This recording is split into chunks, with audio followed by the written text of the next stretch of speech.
Chers internautes, bonsoir. Vous nous suivez en direct de la République démocratique du Congo, en direct de la ville de Kinshasa. Lelo Tobeta Lisolo et à Martin Fayoulou, le président élu maintenant reconnu par la Cour. Donc il y a Bengi Sibiso, Lelo Presse, Toya, Koyoka. Ba idée na ye, ba proposition na ye, makanisi na ye oye aza nango nde tozali kokide ngana bino tozali kokota kuna toyoka oyo président élu maintenant reconnu par la cour akoloba bino moko boyebi mwana mboka wana azalaka na ye na frente nini akoloba toyebi pete nde ngai na bino Kende Fiti Fesikoyo Kolanda Martin Fayoulou. Alors, comme vous voyez sur votre écran, notre constitution, dans son exposé des motifs, est très claire. Elle dit ceci, la constitution. Depuis son indépendance, le 30 juin 1960, la République démocratique du Congo est confrontée à des crises récurrentes, dont l'une des causes fondamentales est la contestation de la légitimité des institutions et de leurs animateurs. Nous sommes là. Depuis 1960, on conteste la légitimité des institutions et de leurs animateurs. La légitimité est conférée par qui? Par le peuple. Au moyen de quoi? Des élections. Et c'est pour cela que, en vue, s'il vous plaît, je peux revenir, en vue de mettre fin à cette chronique des légitimités et de donner au pays toutes les chances de se reconstruire, les délégués de la classe politique et de la société civile, force vive de la nation, réunis en dialogue inter-congolais, ont convenu de mettre en place un nouvel ordre politique fondé sur une nouvelle constitution démocratique, sur base de laquelle le peuple congolais puisse choisir souverainement ses dirigeants au terme des élections libres, pluralistes, démocratiques, transparent et crédible. C'est de ça qu'il s'agit. C'est comme tout dans tout le pays. On vient de vivre ça aux États-Unis. On vient de vivre ça maintenant en Côte d'Ivoire. Comment faire pour avoir des élections, en un mot, crédibles et transparentes? Comment faire? Nous avons mis en place, comme dans beaucoup de pays africains, étant donné que nos États sont des États faillis, il n'y a pas de démocratie, il ne sont pas des États de droit dans la plupart des cas, on a mis en place des institutions pour gérer les élections. Les politiques ne faisant pas confiance au ministère de l'Intérieur en place. Et, prochain slide, nous avons mis en place la CEI au départ, Commission électorale indépendante. Donc, une centrale électorale. Cette centrale électorale était occupée, envahie par les politiques. La CENI actuelle, si vous voyez sa composition, il y a 13 délégués qui composent sa plénière, dont 6 sont membres du bureau. Dans les 13 délégués, vous avez 10 politiques, 3 sociétés civiles seulement. Et encore, dans cette société civile, le président est issu de la société civile, mais il est tout de suite après politisé. Il vient des confessions religieuses. Et depuis que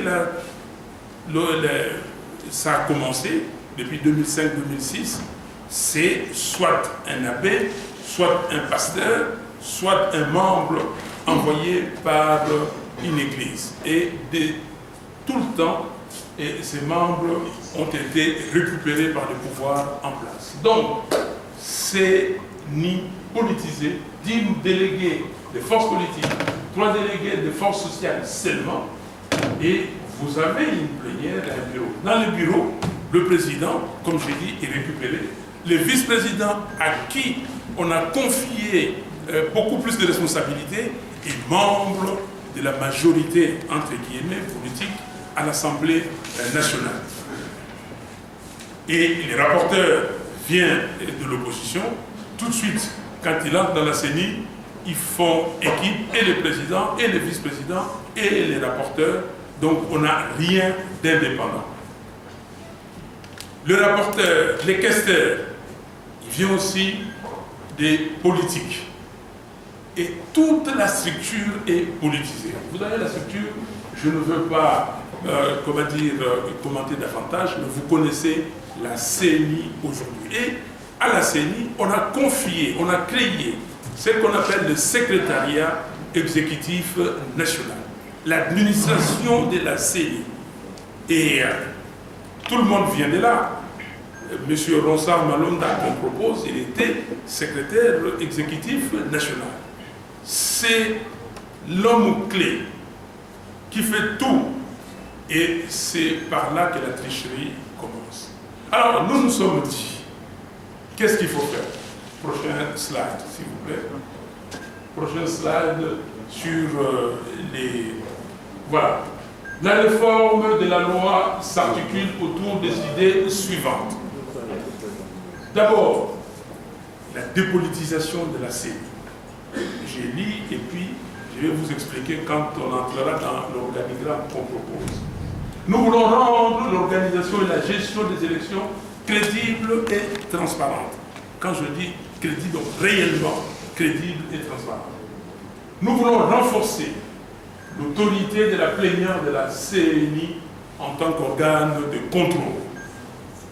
Nous voulons garantir l'indépendance et l'impartialité des membres et du personnel de la CENI. C'est très important. Quand les membres sont là, ils doivent travailler pour la République, ils doivent travailler pour que les élections soient le reflet des positions du peuple. Il faut que ce soit la photographie en ce moment des forces politiques dans le pays. Cinquièmement, nous voulons que les résultats proclamés reflètent réellement la vérité des urnes. Et nous voulons élargir la gestion de la CENI à d'autres structures de la société civile. Pas seulement 3 membres de la société civile. Parce que les politiciens occupent toutes les places et la société civile est laissée à la portion congrue. Et nous voulons, dans cette réforme, que la société civile occupe une place de choix, mais que cette société civile fasse réellement son travail, qu'elle ne soit pas inféodée et parce qu'elle est proche de la population, qu'elle reflète réellement ce que le peuple congolais veut. Septièmement, nous voulons redéfinir les attributions des organes de la CENI. Vous avez la plénière, vous avez les bureaux, et nous devons redéfinir les attributions, et nous irons plus loin, nous allons voir comment éclater certains autres organes. Sélectionner les membres de la CENI sur base de leurs compétences. On ne va pas venir parce qu'on est frère d'eux, sœur d'eux, et de je ne sais qui, parce qu'on fait partie de telle organisation. Non. Nous voulons que pour certains postes, vous allez le voir, comme le rapporteur. Pourquoi les rapporteurs de la CENI doivent être un politique? Pourquoi les questeurs de la CENI doivent être un politique? Donc nous voulons des concours pour recruter certains membres de la CENI. Nous voulons déconcentrer le pouvoir du secrétaire exécutif national actuel. Il a trop de pouvoir. Nous allons subdiviser le secrétariat exécutif national en 3. En 3 secrétariats, c'est ce qu'on appelle dans le jargon du business aujourd'hui de la fonctionnalisation. Nous voulons fonctionnaliser.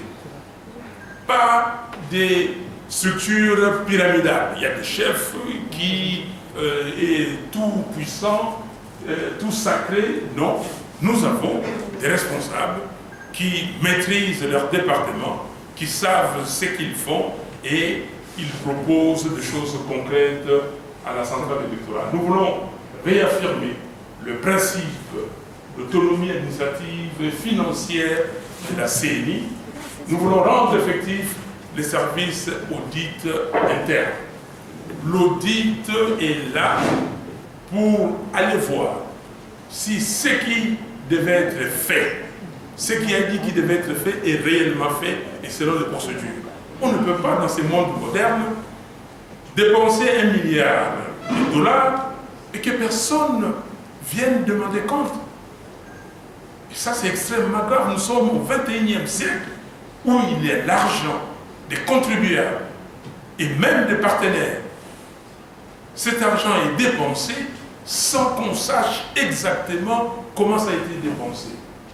Et donc, nous voulons aussi mettre fin à l'impunité des intervenants dans le processus électoral.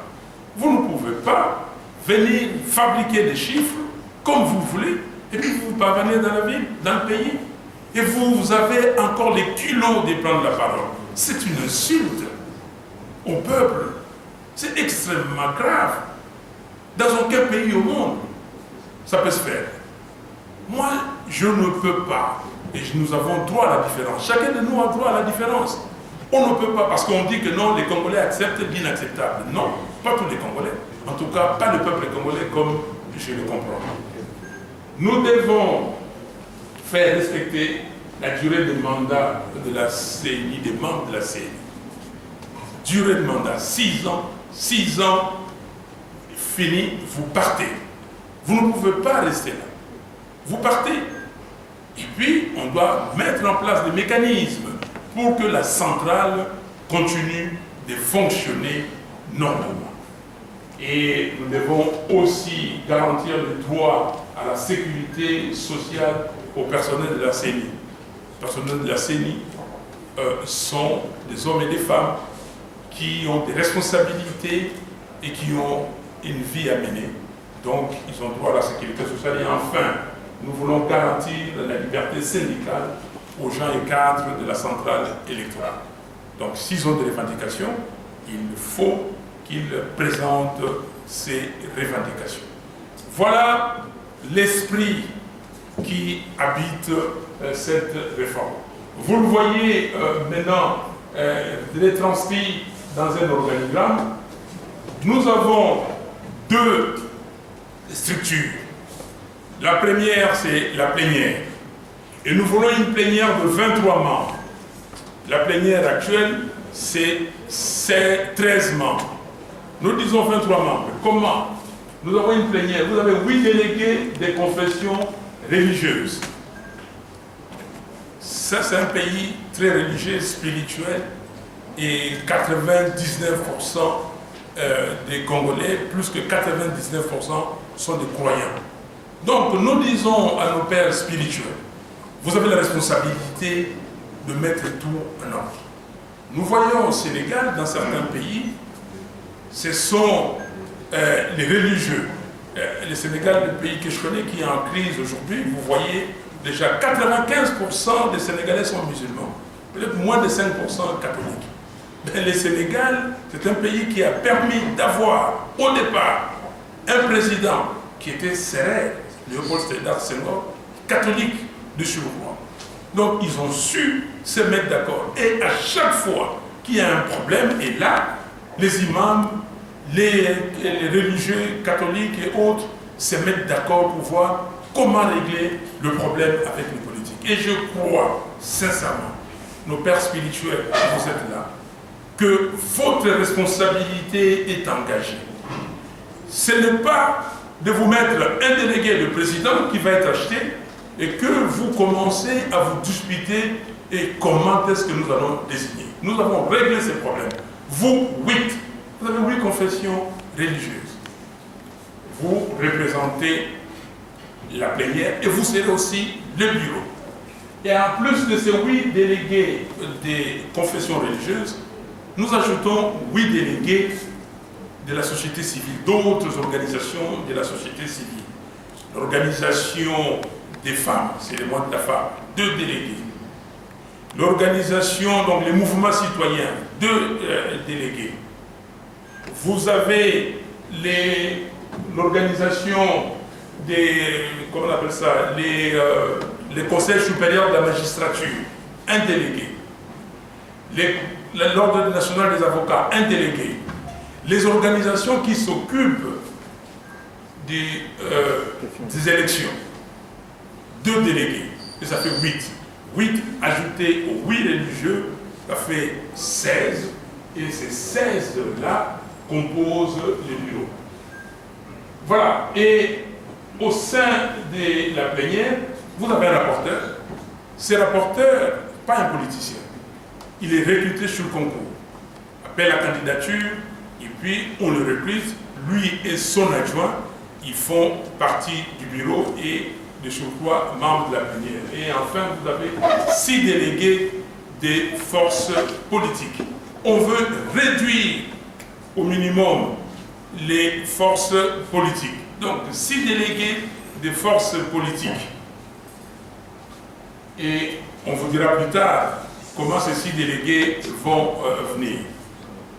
Après, on peut monter des tableaux hauts pour que les gens qui sont de l'autre côté voient. Juste monter un peu plus. Si ça peut monter. Voilà. Donc, maintenant nous avons le bureau. Comme je l'ai dit, le bureau, vous avez 8 délégués des confessions religieuses, 8 délégués des forces sociales et 1 rapporteur. Ça fait 17 membres du bureau. La plénière, 23. Le bureau, 17. 17 plus 6 qui viennent de la classe politique. On va dire qu'il y a des forces politiques. Les forces politiques vont avoir chacun 2 membres. Les forces politiques, on va les choisir comment? Il faut aller, nous avons les élections. Ces élections se sont passées comme elles se sont passées. Il y a eu des gens qui ont fabriqué les chiffres. Que vous preniez les chiffres, les résultats qui sont sortis du serveur de la CENI, que vous preniez les résultats fabriqués par M. Nanga, que vous preniez les résultats sortis par nous, la MOCA. Il y a eu 3 forces politiques.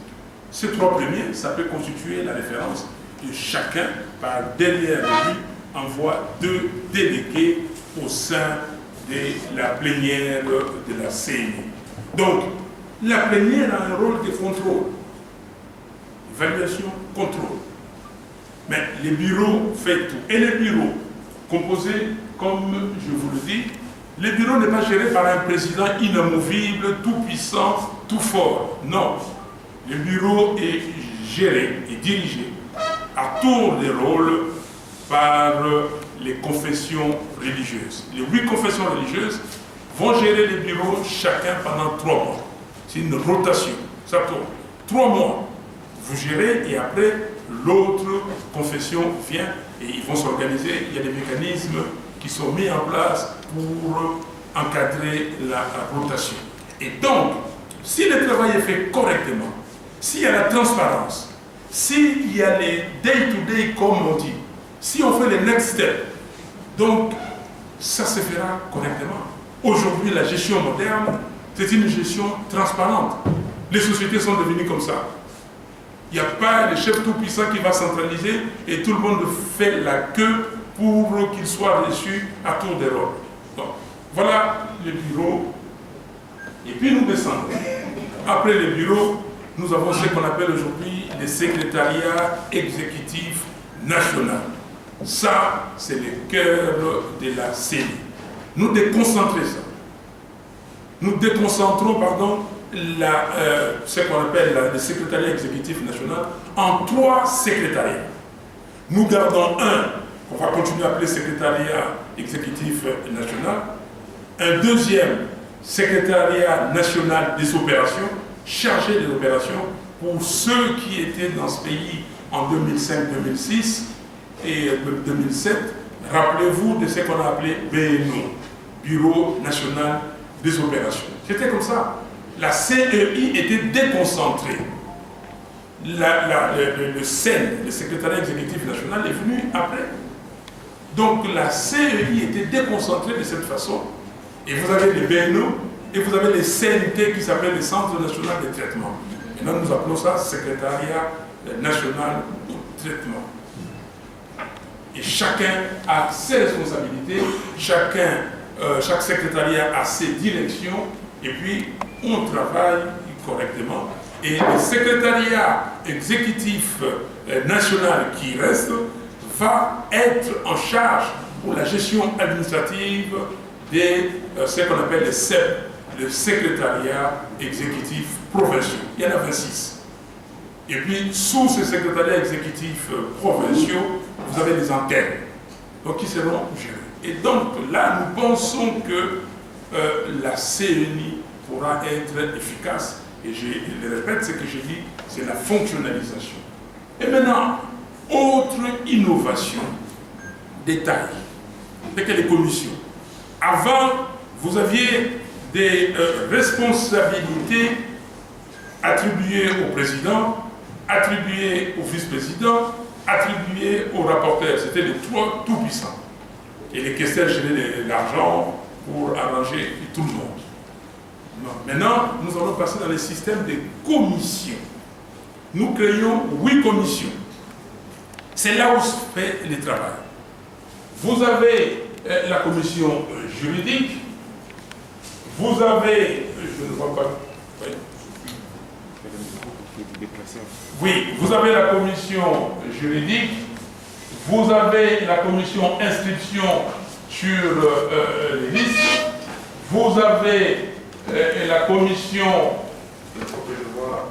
déroulement des scrutins. Pardon? Déroulement des scrutins. Déroulement des scrutins, vous ajoutez. Et collecte des résultats. Commission collecte des résultats. L'éducation civique et électorale. Commission éducation civique et électorale. Administrative et financière. Commission administrative et financière. Logistique. Commission logistique. Infrastructure et patrimoine. Voilà, et puis il y a la commission recrutement et formation. Recrutement et formation. La dernière, informatique et télécommunications. Et la dernière adjointe, c'est un membre de la société civile. La société civile est là, il regarde, contrôle, surveille. Ils travaillent ensemble pour gérer, organiser la commission. Et la plénière, et c'est comme ça que vous voyez ce qu'on appelle en anglais les dotted lines. Et la plénière aussi a un rôle, une responsabilité de contrôle. Voilà l'organisation. Très simple. Les sociétés modernes fonctionnent aujourd'hui comme ça, par la délégation d'autorité, par la fonctionnalisation, par les contrôles et pour s'assurer de l'efficacité. On peut passer au slide suivant. Dépolitiser la CNI. Nous dépolitisons comment? Par un bureau composé exclusivement des délégués de la société civile. 8 confessions religieuses.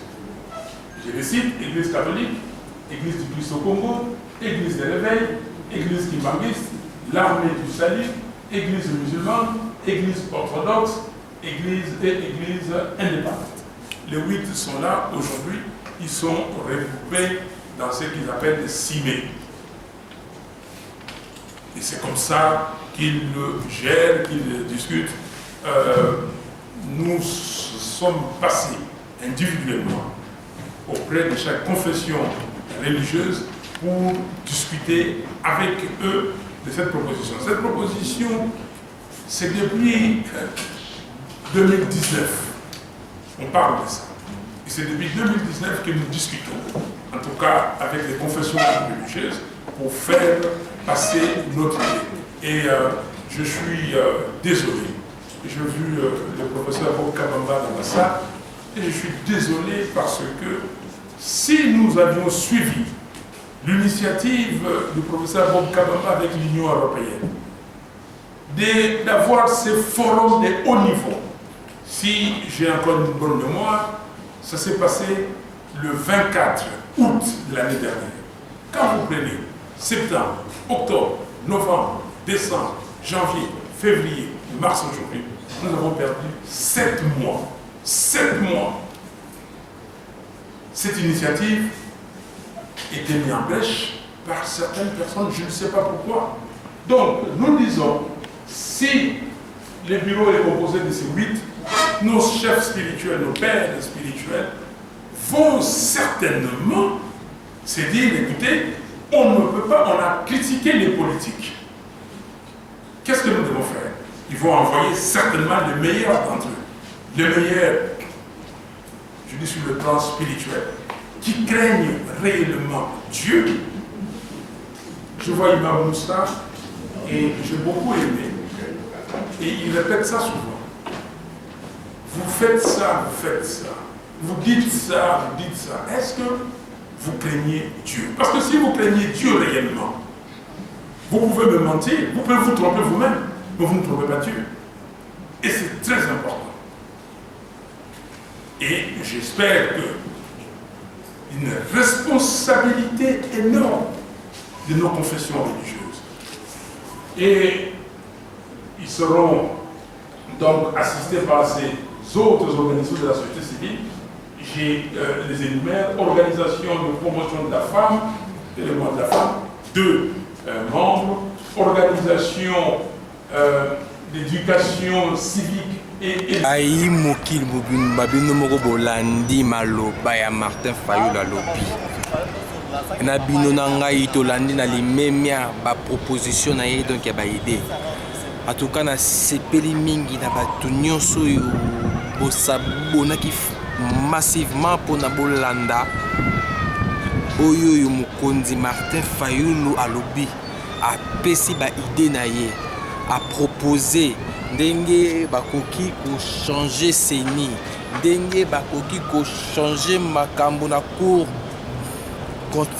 constitutionnelle ndenge bakoki kosala rotation na la présidence ya assemblée nationale toyebi te soki président actuel Félix Antoine Tshisekedi akondima makambo oyo mais totiki yango lokola ya lobi biso pe toyoki siko etikali na bango kuna ba arranger makambo ekende na limemia na sengi bino nyonso to botondi ndenge bolandi biso bosabone massivement na chaîne na bino Nation ya Mbongo bo encourager biso bopesa biso bokasi pe makasi ya kokendaka na source kolandelaka bino information na pesi mbote na oyo ngai oyo asimbi penza caméra oyo mais l'homme invisible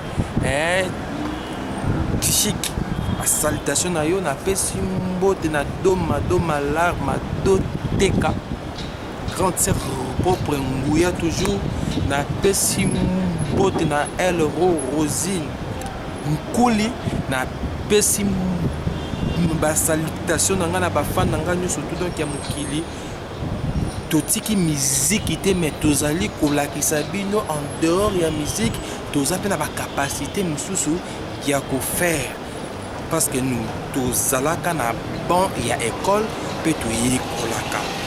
Merci vraiment à baïnyonso yobolandi biso na France, na Belgique, na États-Unis, na Canada, na Afrique, partout na Congo, na pesi baninga nanga nyonso tout ba mbote Romis Bonganya, Héritier Mazingo, Trésor Bakemba, Joël Mabulena, na pesi ceinture nanga mobimba ba salam ebele bozalaka bomoko, Mireille Ngandu bomoko, bato nyonso tout bomoko, Sarachi Manga bomoko, Sarah Satou, mama na keke bomoko, Ketia Kamba, mama na Owen na Eline bomoko. Donc biso nyonso tout bomoko. Merci, à la prochaine numéro.